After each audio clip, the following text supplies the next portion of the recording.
Di era 2000-an, ada satu mobil hatchback yang jadi simbol anak muda, sampai mobil harian keluarga kecil. Modifikasi, inilah Honda Jazz GD3. Mobil yang bukan cuma irit dan praktis, tapi juga punya cerita panjang dan nilai jual yang masih kuat sampai sekarang. Jadi, apakah di tahun ini Honda Jazz GD3 masih layak dibeli? Kita kupas tuntas dari sejarahnya sampai harga bekasnya.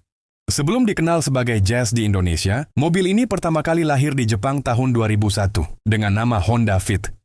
Konsepnya simple, hatchback kompak yang lega, irit, tapi tetap fun to drive.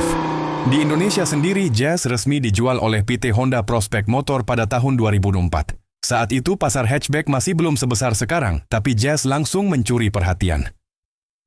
Awalnya hadir dengan mesin 1.5 IDSI yang fokus ke efisiensi. Lalu setahun kemudian muncul varian VTEC yang lebih bertenaga dan sporty.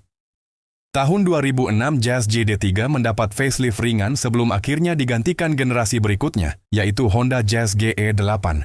Walaupun sudah lebih dari 15 tahun, desain Jazz GD3 masih terlihat proporsional dan sporty. Varian IDSI tampil lebih kalem, sedangkan VTEC punya body kit, spoiler belakang, dan velg yang lebih besar. Masuk ke dalam kabin, ini salah satu keunggulan terbesar Jazz GD3. Untuk ukuran hatchback, ruang kabinnya terasa lega. Dan yang paling ikonik adalah sistem Ultra Seat atau sering disebut Magic Seat. Bangku belakang bisa dilipat dengan berbagai mode. Utility Mode untuk barang panjang, Tall Mode untuk barang tinggi, bahkan bisa dibuat santai seperti sofa. Fitur ini bikin Jazz GD3 terasa jauh lebih fleksibel dibanding rival di zamannya. Ada dua pilihan mesin utama. Pertama, 1.5 IDSI. Mesin ini pakai dua busi per silinder untuk efisiensi maksimal. Cocok buat yang cari irit. Kedua, 1.5 VTEC dengan tenaga sekitar 109 horsepower. Karakternya lebih responsif dan lebih fun. Pilihan transmisinya ada manual 5 percepatan dan CVT Steermatic 7 speed, yang pada masanya sudah cukup modern. Handling khas Honda terasa stabil, setirnya cukup presisi, dan bobot mobilnya ringan, bikin mobil ini enak dikendarai di kota.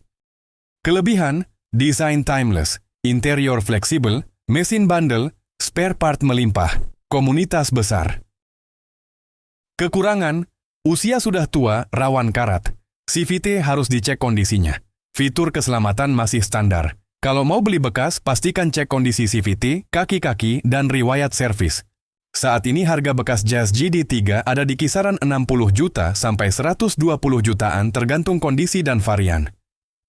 Yang menarik, harga mobil ini relatif stabil. Bahkan unit VTEC manual kondisi bagus masih banyak diburu. Dibanding LCGC bekas di harga mirip, Jazz GD3 menawarkan performa dan kualitas yang terasa lebih solid.